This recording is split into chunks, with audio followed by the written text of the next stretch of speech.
စိတ်ကူးကြည့်လိုက်ပါတင်ဟာလှပတဲ့ကျွန်းစိမ်းတကြောပေါ်တက်လိုက်တယ်လေပြေလေးတွေတိုင်နေတယ်တိရွက်တွေကတိုးတိုးလှုပ်နေတယ်ဒါပေမဲ့အဲ့ဒီလှုပ်ရှားမှုတွေအားလုံးဟာမွေတွားသွားနေတဲ့အတန်တွေဖြစ်နေတယ်တစ်စတူရဲမီတာတနေရာထဲမှာမွေတစ်ကောင်လောက်ရှိနေနိုင်တဲ့ကျွန်းဘရာဇီးနိုင်ငံကလူတယောက်မှခြေမချရဘူးလို့ဥပဒေနဲ့တားမြစ်ထားတဲ့ကမ္ဘာအန်ဒီရဲ့ရှိဆုံးနေရာဒီကျွန်းမှာရှိတဲ့မွေတွေရဲ့စိတ်ကလူအသားကိုအရေးပြောသေးနိုင်တဲ့အထိပြင်းထန်ပါတယ်။ကိုက်ခံရရင်သွေးတိုးပြက်စီးအသားတွေပုတ်ပြက်သွားအုံနောက်နဲ့ကြောက်ကပ်ပြက်စီးပြီးနာရီအနှမ်းငယ်အတွင်းသေဆုံးနိုင်တယ်။ဘာကြောင့်ဒီကျွန်းကို Snake Island မွေကျွန်းလို့ကမ္ဘာကကြောက်ရွံ့နေကြရတာလဲ။တကယ်သွားခဲ့မိတဲ့လူတွေကဘာတွေဖြစ်ခဲ့ကြသလဲ။ဒီနေ့ကျွန်တော်တို့အတူတူတူးဖော်ကြည့်အောင်။အေဟာတာဂီမာရာဂရန်ဒီမွေကျွန်းဒီဗီဒီယိုသုံးကြည့်ရင်တည့်ရရှင်ခုံတန်းပုံမြန်လာမှသိကြပါတယ်ဒီကျွန်းဟာဘရာဇီးဆော်ပိုလိုကမ်းခြေကနေမိုင်20လောက်ပဲဝေးပါတယ်ဧရိယာတေးသေးမမွားပဲရှိပေမဲ့မွေ2000ကနေ4000ပေါင်အထိနေထိုင်နေတယ်လို့သိပ္ပံပညာရှင်တွေခန့်မှန်းထားပါတယ်တချို့နေရာတွေမှာတစ်စတူရဲမီတာတနေရာထဲမှာမွေတစ်ကောင်လောက်ရှိနေနိုင်ပါတယ်ဒါဟာကမ္ဘာပေါ်မှာမွေသိပ်သီးသအများဆုံးနေရာဖြစ်လာသေးပါတယ်။ကျွန်းရဲ့ဘရင်ကတော့ Golden Laham Bai ပါ။ဒီမွေမျိုးသိပ်ဟာဒီကျွန်းပေါ်မှာပဲရှိပါတယ်။အရှည်80စင်တီမီတာလောက်ရှိပြီးရွှေရောင်တောက်နေတဲ့ခေါင်းပုံစံကြောင့်နာမည်ရခဲ့တာပါ။သူ့ရဲ့အစိတ်ဟာ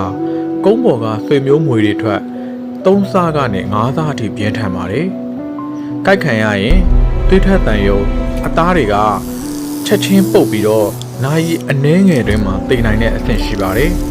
။ဒီမွေတွေဘာကြောင့်အစိတ်ပြင်းရတာလဲ။ဘာလို့ဒီလိုအစိတ်တွေကသင်ကဲပြောင်းလဲလာရတာလဲ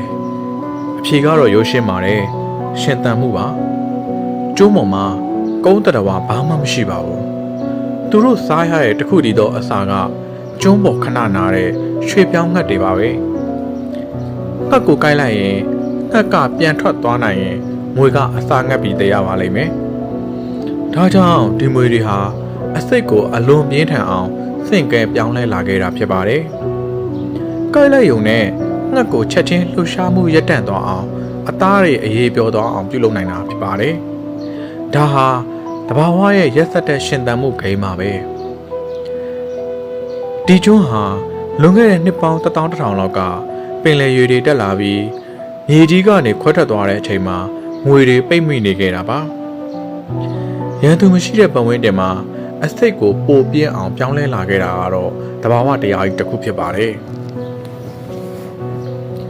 ဒီကျွန်းနဲ့ပတ်သက်ပြီးအမှန်နဲ့ဒဏ္ဍာရီရောနေတဲ့ဇလံတွေအများကြီးရှိပါတယ်ပထမဇလံတစ်ပုဒ်ပြောပြပေးပါမယ်ဒီဇလံကတော့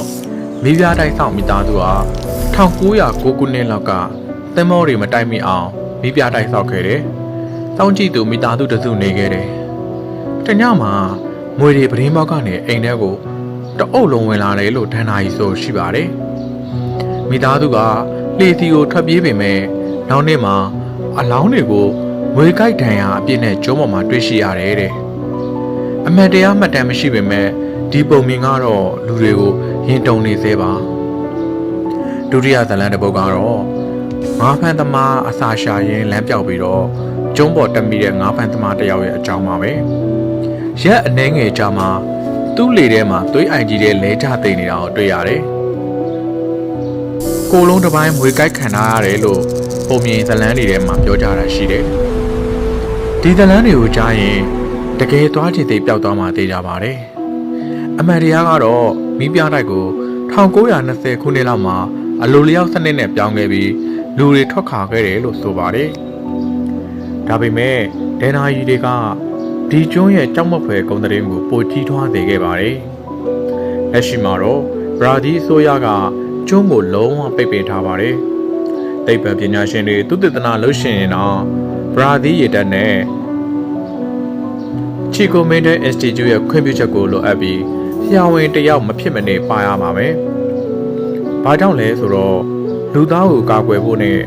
ဒီရှားပါမွေမျိုးစိတ်ကိုကာကွယ်ဖို့ပါ။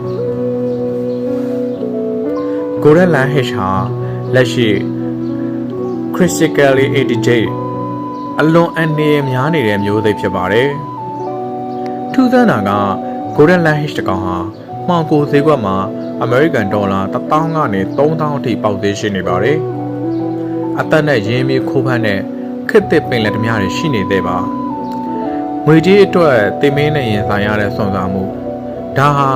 လူသားရဲ့လောဘနဲ့ကြောက်မက်ဖွယ်သဘာဝရဲ့ရင်ဆိုင်မှုပါပဲ။ငွေကျွန်းဟာတဘာဝဖန်တီးထားတဲ့လှပပြီးကြောက်မက်ဖွယ်ထောင်ချောက်တစ်ခုပါပဲ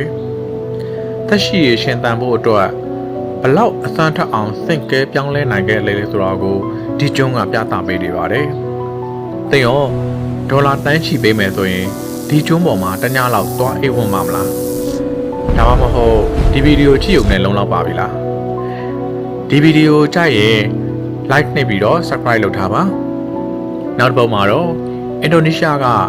နတ်ဖျားတွေဆေးဆိုးထားတဲ့အယောင်ပြောင်းနေတဲ့ရေကန်သုံးခုအကြောင်းကိုတင်ဆက်ပေးသွားပါမယ်